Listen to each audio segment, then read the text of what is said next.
الأنبياء والمرسلين حبيب إله العالمين أبي القاسم محمد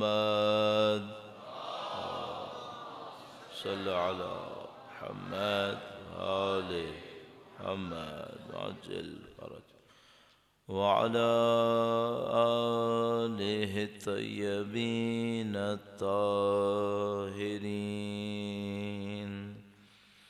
سيما بقية الله في الأراضين قال الله تعالى في كتابه الكريم بسم الله الرحمن الرحيم أم حسبت أن أصحاب الكهف والرقيم كانوا من آياتنا عجبا درود بھیجے گا محمد و آل محمد صلی علی محمد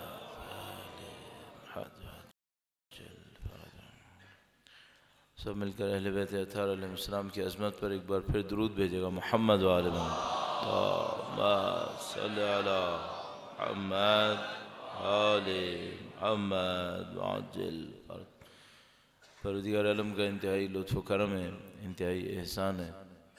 اس نے ہمیں اہل بیت اطہار علیہ السلام کی محبت، ان کی مودت نصیب فرمائی ہے، اس فرش عزا پہ بیٹھنا نصیب فرمایا ہے۔ اس دعا کے ساتھ کہ انشاءاللہ مرتے دموں تک ہمیں اہل بیت کے بہترین چاہنے والوں میں قرار فرمائے، ہماری قبور کو اہل بیت کی نورانیت سے منور فرمائے، دنیا اور آخرت میں ان کی ہمراہی، ان کی شفاعت نصیب فرمائے۔ وقت کے امام کی ظہور کی تعجیل کے لیے، ان کی نصرت کی راہ میں شہادت کے لیے درود بھیجیں محمد و آل محمد صلی علی محمد آل محمد وعجل فرجہ۔ پروردگار عالم نے اپنی حکمت کے ذریعے سے، اپنی عظیم الشان قدرت کے ذریعے سے تمام دنیا کی مخلوقات کو ہدف اور مقصد کے ساتھ خلق فرمایا ہے۔ دنیا کی کوئی مخلوق ایسی نہیں ہے جس کا کوئی ہدف نہ ہو، جس کا کوئی مقصد نہ ہو، اور ہدف اور مقصد ہونے کے معاملے میں فلسفی اعتبار سے کم از کم، عقلی اعتبار سے اتنی شدت ہے، اتنی تاکید ہے کہ یہ تصور کیجئے کہ اگر آپ کسی جنگل میں چلے جائیں اور اس وقت ایسا موسم ہے جب پتے گر رہے ہوں گے، تو آپ ممکن ہے کہ لاکھوں پتوں کو زمین پہ گرا دیکھیں، اور اگر آپ کا ذہن یہ کہے کہ ان میں ایک پتا خدا نے اضافی خلق کر دیا ہے، ایکسٹرا بنا دیا ہے، یہ بھی ممکن نہیں ہے۔ خدا ایک پتے کی خلقت کے برابر بھی ایکسٹرا کام نہیں کرے گا۔ جو کچھ کرے گا کسی مقصد سے کرے گا، جو کچھ کرے گا وہی کرے گا جس کی ضرورت ہوگی، ورنہ ہرگز نہیں کرے گا۔ اگر ان لاکھوں پتوں میں ایک پتا بھی ایکسٹرا خلق نہیں ہوگا تو آپ اپنے بارے میں سوچ سکتے ہیں، یہ ممکن نہیں ہے کہ آپ 7 ارب انسانوں کا ایک حصہ ہوں جس کا خود کا کوئی مقصد نہ ہو۔ یقیناً خدا متعال نے جو نظام خلق کیا ہے، اس نظام میں آپ کا بھی ایک مقصد ہوگا، آپ کا بھی ایک ہدف ہوگا۔ اور ہم انسانوں کو 2 قسم کے ہدف کو پہچاننا ہوتا ہے۔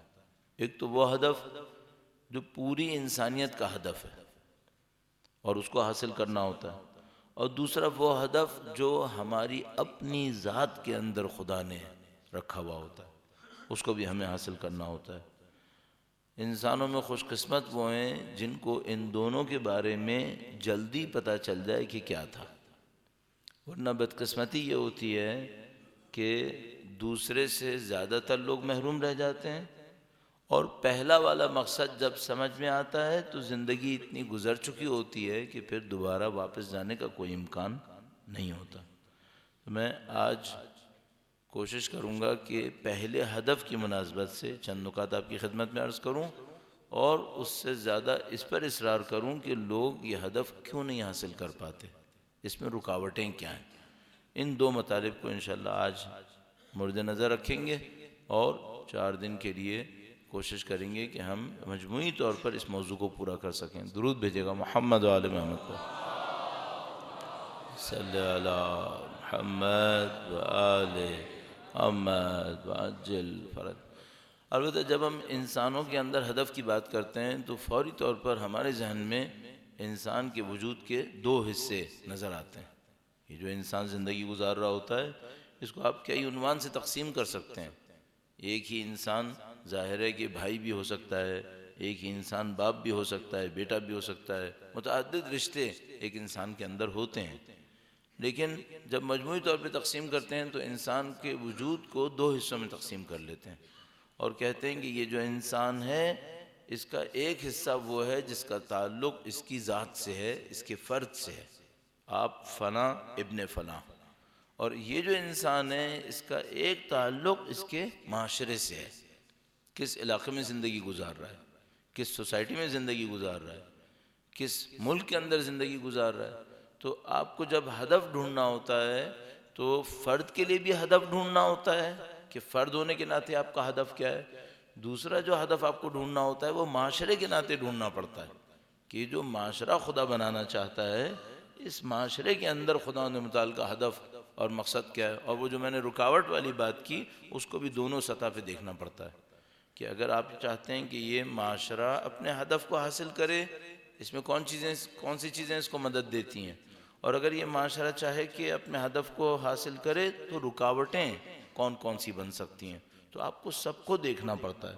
تو اب میں بہت تیزی سے، بہت زیادہ نظریاتی بحث میں جانے سے بچنے کے لیے پہلے تو میں تیزی سے آپ کی خدمت میں عرض کرنے کی کوشش کروں گا کہ فرد کا ہدف کیا ہوتا ہے اور معاشرے کا ہدف کیا ہوتا ہے، اس کو نسبتاً تیزی سے بیان کریں گے۔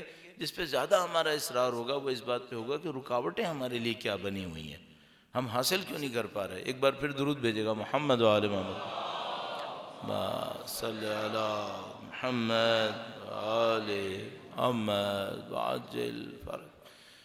پروردگار عالم نے قرآن کریم کے اندر جہاں متعدد قسموں کو بیان کیا ہے، قسم کھاتا ہے خدا تعالی والعصر ان الانسان لفی خسر، عصر کی قسم، انسان گھاٹے میں ہے۔ صرف ایک جگہ پر، ظاہرہ کی بات کی اہمیت کی خاطر، صرف ایک جگہ کے اوپر 11 قسمیں کھا کر ایک بات بیان کی ہے۔ عام انسان اگر شریف انسان ہو، عقل مند انسان ہو، 1-2 قسمیں کھا لے تو لوگوں کو اس کی بات پہ توجہ دینی پڑ جاتی ہے۔ میں نے 2 قید کے ساتھ کہا، شریف بھی ہو اور عقل مند بھی ہو۔ بے تکا آدمی 10 قسمیں کھاتا رہتا ہے، لوگ توجہ نہیں دیتے، کیونکہ کام ہی ایک ہی قسمیں کھاتا رہتا ہے۔ شریف ہو اور عقل مند بھی ہو تو اگر وہ 1-2 قسمیں کھا لے تو لوگ اس کے اوپر توجہ دیتے ہیں۔ خدا متعال نے قرآن کریم میں اس بات کو بتانے کے لیے 11 قسمیں کھائی ہیں، 11 قسمیں کھائی ہیں۔ پورے قرآن کریم میں کہیں پر قسمیں اتنی زیادہ کسی بات کو بتانے کے لیے خدا نے نہیں کھائی۔ تو اس کا مطلب یہ ہے، اگر میں اپنے طور پہ سوچوں کہ خدا کی علم کو دیکھتے ہوئے، خدا کی حکمت کو دیکھتے ہوئے، خدا کی کلام کی فصاحت بلاغت کو دیکھتے ہوئے، اور یہ دیکھتے ہوئے کہ یہ ایک ہی جلد کتاب ہے قیامت تک کے لیے، ایک لفظ بھی خدا ایکسٹرا نہیں لکھے گا، یہ سب دیکھتے ہوئے میں آرام سے کہہ سکتا ہوں، سکون سے کہہ سکتا ہوں کہ اس سے زیادہ اہم بات کائنات میں کوئی نہیں ہوگی۔ بھئی اگر کوئی اور بات اہم ہوتی تو 11 قسمیں اس کے لیے کھا لیتا، یا اس جیسی کسی بات کے لیے 10-11 قسمیں کھا لیتا۔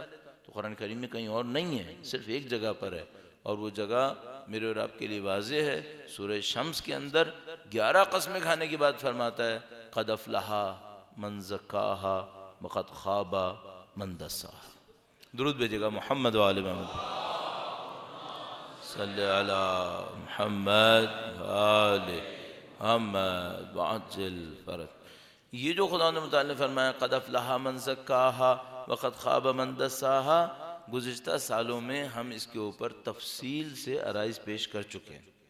یہ بات اتنی اہم ہے کہ بعض اوقات انسان کا دل چاہتا ہے کہ ہر سال جہاں کہیں بھی جائے چند جملے اس کے بارے میں ضرور کہہ دے. اگر خداوند متعال نے 11 قسمیں کھا کر ایک بات کہی ہے تو وہ یقیناً اس قابل ہوگی کہ اس کو بار بار ذکر کر دیا جائے. لیکن بہرحال اس سے بچنے کے لیے کہ کہیں لوگوں کے ذہن میں یہ نہ آئے کہ بھئی ایک ہی بات ہم سنتے جا رہے ہیں، اہمیت کم نہ ہو جائے پھر الٹا. صرف یاد دلانے کے لیے. اس کا مطلب کیا ہے؟ جو اپنے نفس کا تزکیہ کرے گا بس وہ کامیاب ہوگا. آپ کہیں میں نے 500 مسجدیں بنائی ہیں، میں نے 400 امام بارگاہ بنائے، میرے جیسا آدمی کہے میں نے 2000 مجلسیں پڑھی، اس سے کامیابی نہیں آئے گی. کس سے کامیابی آئے گی؟ جو تزکیہ نفس کرے گا. عجیب خوبصورتی تزکیہ نفس کے اندر یہ ہے کہ تزکیہ نفس میں دولت ہو یا نہ ہو کوئی فرق نہیں پڑتا، طاقت ہو یا نہ ہو کوئی فرق نہیں پڑتا. ایک معنی میں کہہ رہا ہوں، غلط نہ سمجھیے گا، حتیٰ علم بے معنی ڈگری پڑھنا ہو نہ ہو کوئی فرق نہیں پڑتا. تزکیہ نفس پھر بھی چاہیے، سب کو چاہیے. سب کر سکتے ہیں. کیوں کر سکتے ہیں؟ اور یہ میں نے کیوں یہ بات کہی حتیٰ علم کو بھی کہہ دیا؟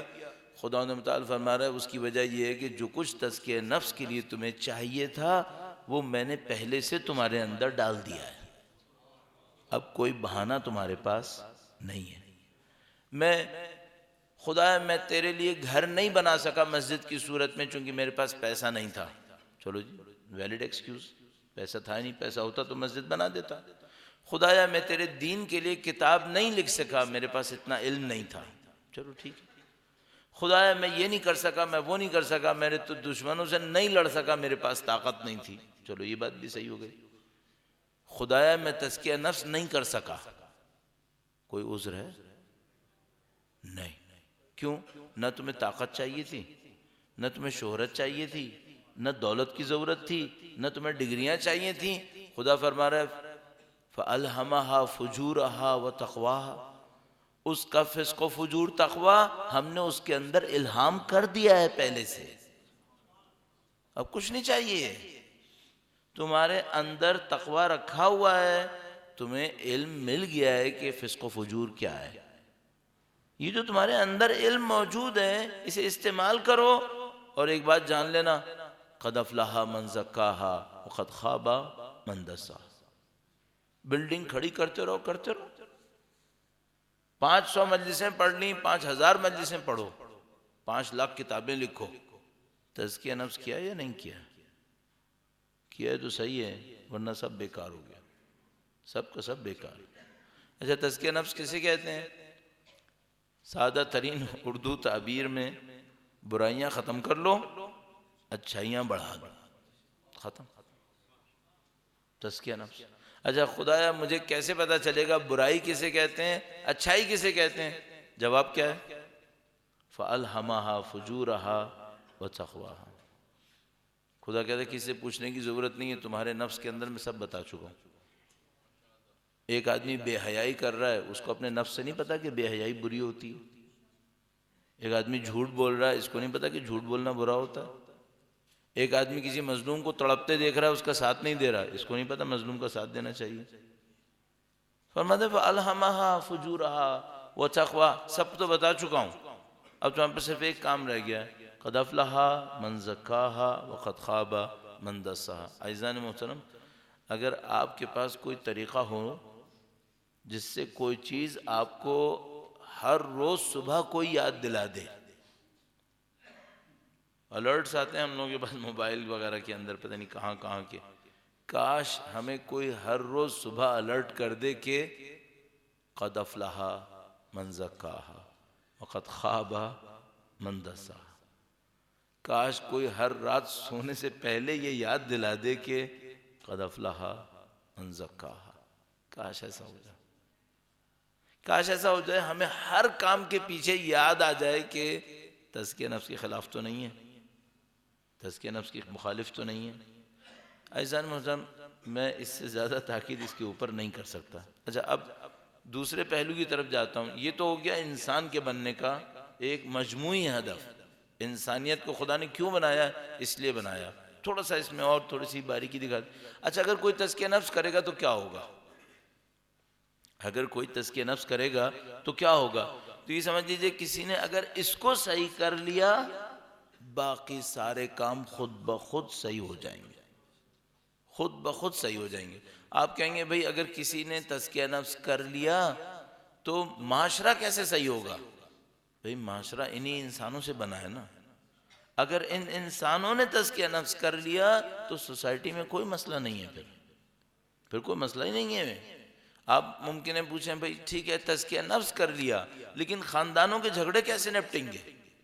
جس نے تزکیہ نفس کر لیا ہے وہ خاندانوں کے جھگڑوں میں جائے گا ہی نہیں. اصلا اس کا اس سے کوئی سروکار رہے گا ہی نہیں. جو تزکیہ نفس کرے گا وہ ظلم نہیں کرے گا، اتنا سا بھی نہیں کرے گا، قطعاً نہیں کرے گا. اس کی وجہ یہ کہ اس کو اچھی طریقے سے یہ پتہ ہے کہ بھئی میرے نفس کے لیے کیا چیز صحیح ہے وہ کرے گا، اور جو صحیح نہیں ہے وہ نہیں کرے گا.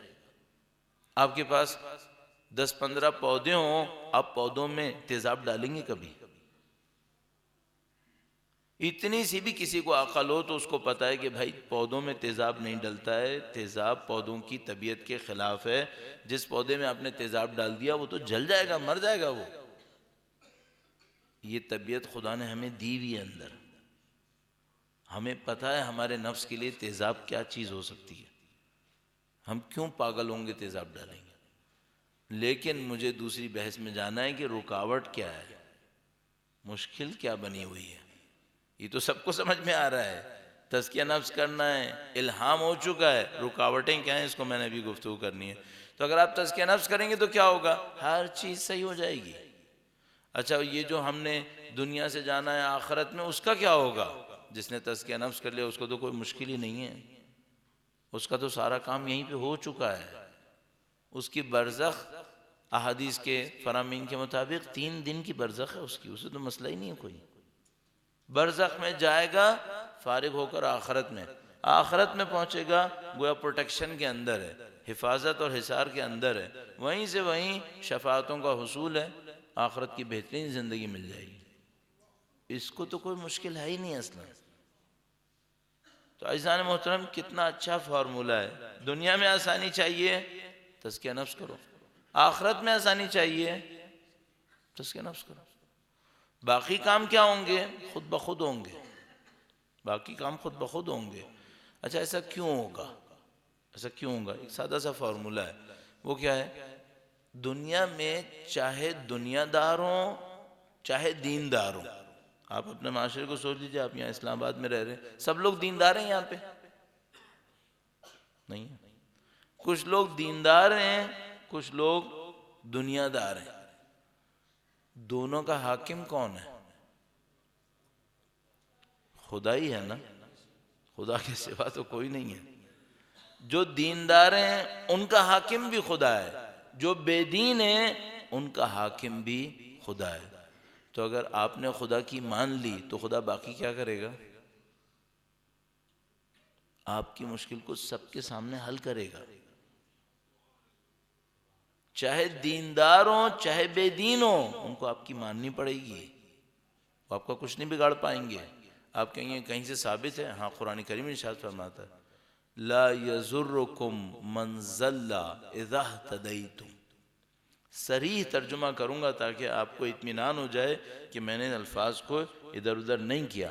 لا یضرکم، ہرگز تمہیں نقصان نہیں پہنچا سکتا، من ضل، جو گمراہ ہوا. کب؟ اذا اہتدیتم، جب تم ہدایت پا جاؤ. ہرگز گمراہ انسان تمہیں نقصان نہیں پہنچا سکتا. کب؟ جب تم ہدایت پا جاؤ. خدا کیا کہہ رہا ہے؟ کہہ رہا ہے تم تزکیہ نفس کرو، باقی مجھ پہ چھوڑ دو، میں سنبھال لوں گا. پرواہ نہیں کرو، تمہاری مشکل میں سنبھال لوں گا. اچھا ممکن ہے کوئی بچپنے میں مجھ سے پوچھ لے کہ بھئی یہ جو مثلا ائمہ نے تزکیہ نفس کیا تو ان کے کاموں کو خدا نے سنبھال لیا؟ اتنی مشکلات آئیں، اتنی مصیبتیں آئیں.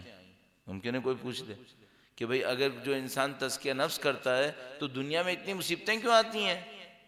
جس کے اوپر آ رہی ہیں صرف اس سے پوچھ لو ان مصیبتوں سے اس کو پریشانی آ رہی ہے کیا؟ پوچھو اس سے. اب مجھے تمہیں تو لگ رہی ہیں کہ بڑی پریشانیاں آ رہی ہیں، لیکن کربلا میں کھڑے ہوئے ہر مجاہد سے پوچھو پریشانی ہے کوئی پریشانی نہیں ہے. اس کا مطلب ہے اس کا معاملہ کسی ایسے کے پاس چلا گیا اس کو اب کوئی پریشانی نہیں آتی.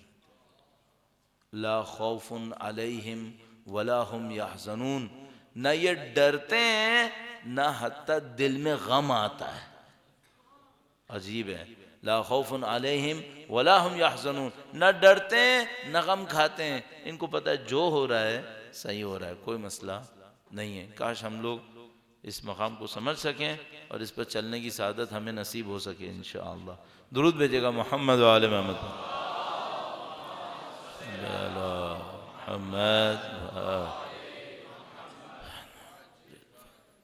یہ تو ہو گیا فرد کے لیے. انسان اپنی زندگی گزارے، پوری زندگی میں 10,000 کام کرے. اصلی کام کیا ہے؟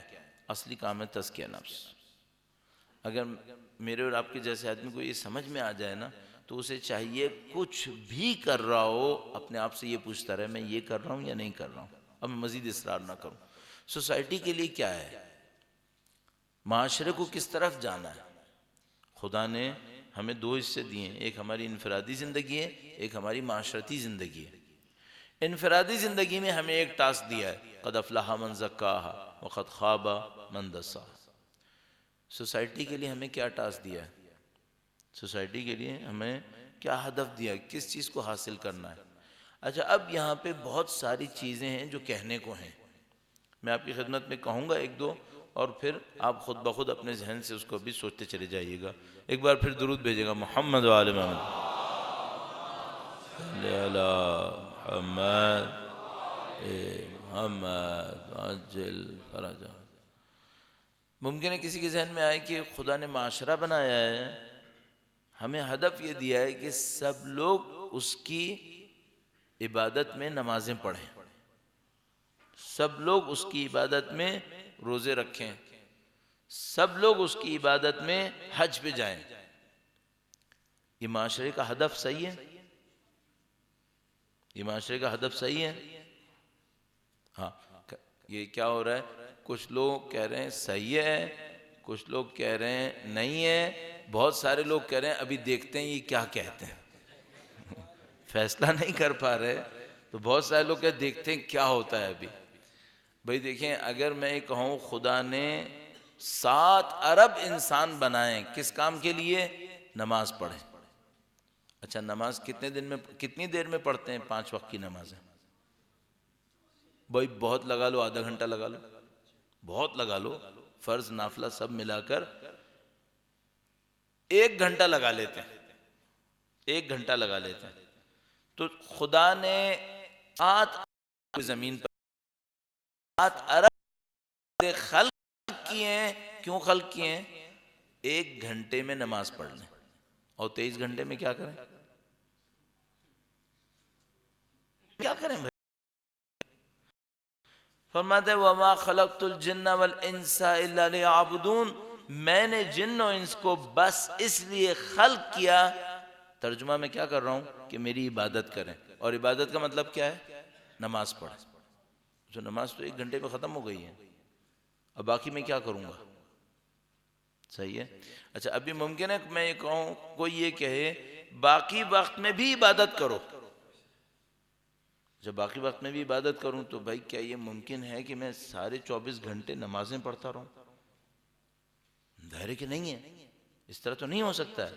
تو ممکن ہے کوئی کہے گا کہ نہیں باقی وقت میں عبادت کرو کا مطلب یہ ہوگا کہ باقی کام کرنا بھی عبادت ہے، باقی کام کرنا بھی عبادت ہے. اچھا باقی کام کیا ہوتے ہیں؟ نفیس ترین تعبیرات میں سے ایک تعبیر میں مولا نے فرمایا تمہاری زندگی 3 حصوں میں تقسیم ہونی چاہیے. کاش ہم انسان اس فارمولے کو لے لیتے، دنیا کچھ اور ہوتی. میں آپ کی خدمت میں صرف بریکٹ میں ڈال کر ایک بات حاشیے میں جس کو ہم لوگ کہتے ہیں عرض کروں. دین اسلام کی خوبیوں میں سے ایک خوبی یہ ہے، بہت بڑی مشکل ہوتی ہے چھوٹا سا حل دیتا ہے، معاملہ ختم۔ بدقسمتی ہمارے ساتھ یہ ہے کہ ہمیں خدا کا حل سمجھ میں نہیں آتا، خدا کا حل سمجھ میں نہیں آتا۔ اچھا اب دیکھیے مثال کے طور پر پوری دنیا کے اندر آج کل بہت زیادہ اس کے اوپر بات کر رہے ہیں کہ یہ جو فوڈ اسٹف ہے، کھانے پینے کی چیزیں، اس کی کمی ہے، اس کی کمی ہے۔ اچھا دین اسلام اس کا حل کیا دیتا ہے؟ دین اسلام یہ کہتا ہے کہ پیٹ بھر کے نہیں کھاؤ، تھوڑا سا چھوڑ دو، ٹھیک ہے، خرچہ کم ہو گیا۔ دین اسلام کہتا ہے آدھا گلاس بچا ہوا پانی بھی ضائع نہیں کرو، اس کو استعمال کرو۔ دو باتیں ہو گئیں۔ دین مبین فرماتا ہے ہفتے میں 2 دن مستحب روزہ رکھ لو، صحیح ہے۔ آپ کسی بھی اکانومسٹ کو بٹھا دیجئے جو فوڈ انڈسٹری کا اکانومسٹ ہو، اور اس سے پوچھیں کہ اگر کوئی سوسائٹی ان 3 ترکیبوں پہ عمل کر لے پھر کھانے پینے کی کوئی کمی ہے یا نہیں ہے، پوچھ کے دیکھ لیں، ابداً کوئی کمی نہیں ہے۔ چھوٹے چھوٹے سے 3 کام، کیا؟ کوئی چیز ضائع نہ کرو، حتی آدھا گلاس پانی، اس کو بھی ضائع نہیں کرو، نمبر 1۔ نمبر 2، پیٹ بھر کے نہیں کھاؤ، تھوڑا سا کم کھا لو۔ آج تک کوئی دیکھا ہے کہ کوئی آدمی تھوڑا سا کم کھانے سے مرا ہو؟ کوئی دیکھا ہے آپ نے؟ زیادہ کھاتے ہوئے مرے تو ہم نے دیکھے ہیں، تھوڑا سا کم کھانے سے مرے ہم نے آج تک نہیں سنا ہے۔ صحیح فرماتے کیا ہے دین مبین؟ کہتا ہے کھانا ضائع نہیں کرو، تھوڑا سا کم کھاؤ، ہفتے میں 2 دن روزہ رکھ لو۔ اچھا اگر تم نے یہ کام کر لیا تو کیا ہوگا؟ دیکھیے خود بخود مسئلہ حل ہو گیا، کھانے پینے کا کوئی مسئلہ نہیں ہے، آپ کا مسئلہ حل ہو جائے گا۔ نہ صرف کھانے پینے کا مسئلہ حل ہو جائے گا، پتہ نہیں کتنی جسم کی بیماریاں میری اور آپ کی حل ہو جائیں گی اگر صرف اتنا سا ایک کام کر لیں۔ یہ دین مبین کی طاقت ہے، بڑے مسائل ہوتے ہیں چھوٹا سا حل دیتا ہے، معاملے کو ختم کرتا ہے۔ اچھا دین چھوٹے حل کیوں دیتا ہے؟ اس کے اوپر پی ایچ ڈیز کیوں نہیں کرواتا؟ وہ اس لیے نہیں کرواتا کہ اس کے ماننے والے سارے پی ایچ ڈیز نہیں ہیں، ہمارے جیسے جاہل بھی ہیں، ان کو بھی تو سمجھانا ہے کچھ۔ ان کو سمجھانے کے لیے وہ کہتا ہے چھوٹی چھوٹی سی باتیں کرو تاکہ لوگوں کو سمجھ میں آ جائے، دین پہ عمل کریں۔ تو دین نے فارمولہ دیا ہے ہمیں زندگی گزارنے کے لیے۔ میں آپ کی خدمت میں عرض کرتا ہوں، درود بھیجے گا محمد و آل محمد، صلی اللہ محمد آل محمد عجل۔ اسے برا نہیں مانیے گا، اور مجھے نعرے لگوانے کی عادت بھی نہیں ہے قطعاً، لیکن جتنا بے جان آپ درود پڑھ رہے ہیں میں کم دیکھ پا رہا ہوں، ذرا درود میں تو اللہم صلی علی محمد آل محمد عجل فرج۔ اچھا میں تھوڑی سی تشریح کر دوں، کوئی غلط نہ سمجھے۔ ایک دفعہ ہوتا ہے چیخ کر درود پڑھنا، اچھا یہ بھی ضروری نہیں ہے جاندار ہو۔ ایک دفعہ ہوتا ہے آہستہ سے درود پڑھنا، ممکن ہے کہ جاندار ہو، یہ بھی ممکن ہے کہ جاندار ہو۔ بے جان درود کسے کہتے ہیں؟ بے جان درود اس کو کہتے ہیں جس میں نہ خدا یاد آیا، نہ نبی یاد آیا، نہ اولاد نبی یاد آئی، کوئی یاد نہیں آیا، تو پھر کیا کیا تھا؟ بس اللہ اکبر یا رسول اللہ یا علی، اللہم صلی علی محمد وآل محمد عجل فرج۔ اب دیکھیے نسبتاً یہ جو آپ نے آخری درود بھیجا اس میں چلا کے نہیں بھیجا، صحیح ہے، لیکن اس میں آپ نے تھوڑی توجہ دکھائی، اس کو ہم کہتے ہیں جاندار درود۔ ایسا بھی ممکن ہے کہ آپ بالکل زیر لب درود پڑھیں، وہ بھی جاندار ہو، وہ بھی جاندار ہو سکتا ہے۔ تو جب میں کہتا ہوں کہ بے جان سا پڑھا تو اس کا مطلب یہ نہیں کہ میں آپ سے کہتا ہوں اب اگلی دفعہ چلا کے پڑھو، نہیں، چلانے کی ضرورت نہیں ہے، آپ اسی آواز میں پڑھیں لیکن توجہ سے پڑھیں، احترام سے پڑھیں، اور اس طرح سے پڑھیں کہ آپ ایک عبادت کر رہے ہیں۔ دیکھیے عزیزان محترم، مچھلی پانی میں رہتی ہے نا، اسے پتہ نہیں چلتا پانی کیا ہے۔ ہم لوگوں نے ساری زندگی درود پڑھا ہے، ہمیں درود کی اہمیت نہیں پتہ، ساری زندگی درود پڑھا ہے نا، اس کی اہمیت نہیں پتہ۔ جو نیا نیا آتا ہے نا دین اسلام کے اندر، اس سے پوچھو درود کسے کہتے ہیں، تڑپ کے پڑھتا ہے، کہتا ہے 50 سال زندگی گزار دی بغیر پڑھے، اب میں اتنے پڑھوں گا کہ اس کو بھی کمپنسیٹ کر لوں۔ ہم لوگ کم چیزوں کو جانتے ہیں۔ بہرحال میں عرض کر رہا تھا، مولا نے فرمایا زندگی کو 3 حصوں میں تقسیم کرو، ایک حصے میں اللہ کی بندگی کرو، اللہ کی بندگی کرو، ایک حصے میں معاش کی جد و جہد کرو، معاش کی جد و جہد کرو، ایک حصے میں آرام اور تفریح کرو، ایک حصے میں اللہ کی بندگی کرو، ایک حصے میں معاش کی جد و جہد کرو، ایک حصے میں آرام اور تفریح کرو۔ جو اس بیلنس کو اپنی زندگی میں لے آیا اس کی زندگی مزے میں ہے، اس کی زندگی مزے میں۔ کیوں؟ سب کچھ مل جائے گا۔ اور جیسے ہی کوئی اس بیلنس کو توڑے گا، مثال کے طور پر آن ایوریج معاش کے لیے 8 گھنٹے لگانے تھے، یہ 12 لگائے گا، اس کا مطلب ہے اب اس کی زندگی میں بے سکونی آئے گی۔ اللہ نے کہا، اللہ کی بندگی کے لیے مولا نے فرمایا تھا 8 گھنٹے آن ایوریج، 1/3 ایک حصہ اللہ کی بندگی کے لیے رکھو۔ اچھا اب یہ نہیں فرمایا کہ 8 گھنٹے تم نمازیں پڑھو، یہ نہیں فرمایا، فرمایا اللہ کی بندگی کرو۔ مثال کے طور پر کیا ہے، مولا خود گھر سے تشریف فرما ہوتے تھے، بیواؤں کے یتیموں کے گھروں پہ جا کے راشن دیتے تھے، یہ بندگی ہے یا نہیں ہے؟ بندگی ہے، بندگی کرو۔ مثلا میں گیا، میں نے اللہ کے دین کو سمجھنے کے لیے کتابیں کھولیں کہ پڑھوں، یہ بندگی ہے یا نہیں ہے؟ یہ بندگی ہے، آپ بھی کرو۔ ایک حصہ آرام کرو، تفریح کرو، جاؤ۔ کوئی ہم سے پوچھتا ہے کتنے گھنٹے سونا چاہیے، تو ہم کہتے ہیں جتنا جسم کو ڈیمانڈ ہے اتنا سو جاؤ، بڑھاؤ نہیں آگے۔ 2 کام کرو، جتنی ڈیمانڈ ہے اتنا سو جاؤ، اس سے زیادہ امپورٹنٹ یہ جاگتے ہوئے کیا کر رہے ہو۔ بھئی ایک آدمی 8 گھنٹے کی جگہ 4 گھنٹے سوئے اور باقی 20 گھنٹے بھی ضائع کر دے، کیا فائدہ ہوا؟ 8 گھنٹے سو جاؤ، 16 گھنٹے کرامت کرو، زیادہ امپورٹنٹ یہ ہے۔ تو امام نے فرمایا ایک حصہ بندگی پہ رکھو، ایک حصہ طلب معاش پہ رکھو، ایک حصہ آرام و تفریح پہ۔ اچھا ممکن ہے مجھ سے کوئی کہے ہم تو چاہتے ہیں ایک حصے میں طلب معاش ہو لیکن ہمیں معاش ملتا نہیں ہے، ہمیں زیادہ محنت کرنی پڑتی ہے اس کے لیے۔ تو میں اس کو جواب میں کہوں گا اصل میں تم نے بندگی سے کم کیا ہے نا، اس لیے یہاں زیادہ دینا پڑ رہا ہے۔ اگر بندگی کا ایک حصہ دے دیتے نا تو یہ مسئلہ نہیں آتا پھر یہاں پہ۔ وہاں پہ کمی کی ہے، یہاں پہ مصیبت آئی ہے۔ بندگی کو بڑھاؤ۔ ابھی ہم لوگ اس بیلنس کو کریٹ کر گئے، زندگی آسان ہے۔ تو میں نے آپ کی خدمت میں عرض کیا معاشرے کو خداوند متعال نے کیا چاہا ہے؟ معاشرے کو چاہے سارے نمازیں پڑھتے رہیں، میں کہا نمازیں تو 1 گھنٹے میں ختم ہو جائیں گی، باقی میں کیا کرے؟ باقی میں کرے اللہ کی بندگی کرے۔ تو اب چلو سارا معاشرہ اللہ کی بندگی کرنے لگا تو معاشرہ کیا بنے گا؟ معاشرے میں کیا ہوگا؟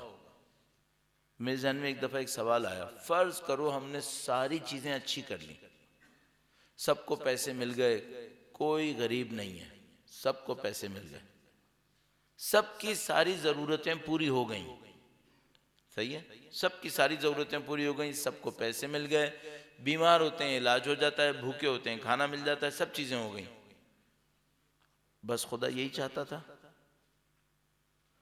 اس کے پیچھے کیا چاہتا ہے؟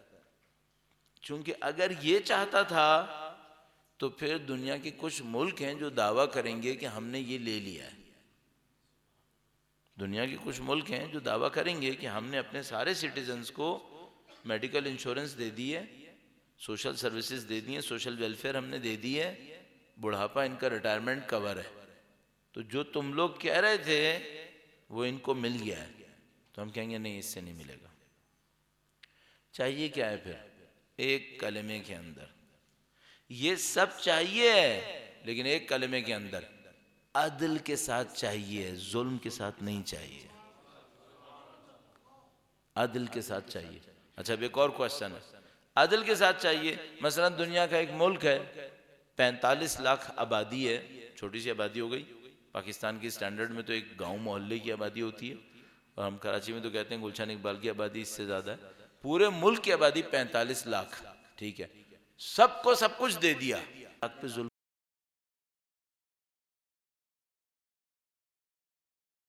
کیا, حساب نہیں ہے بھائی. دنیا البتہ وہ اتنا احمق نہیں ہے کہ کہے کہ ہم نے سب کو سب کچھ دے دیا ہے. مجھے بعض اوقات اپنے دوستوں کی سادگی پہ اتنا افسوس ہوتا ہے. ابھی بولنے کی بھی اچھا ہے, میں ایک دفعہ امریکہ گیا, وہاں پہ مومنین کچھ بیٹھے ہوئے تھے کھانے کی میز پر. وہاں پہ ایک بندے خدا بیٹھا تھا, ابھی میں جاؤں گا تو شاید مجھے ملے گا, میں اس کو بتاؤں گا کہ میں نے تمہاری کہانی سنائی ہے لوگوں کو. تو اس نے مجھ سے کہا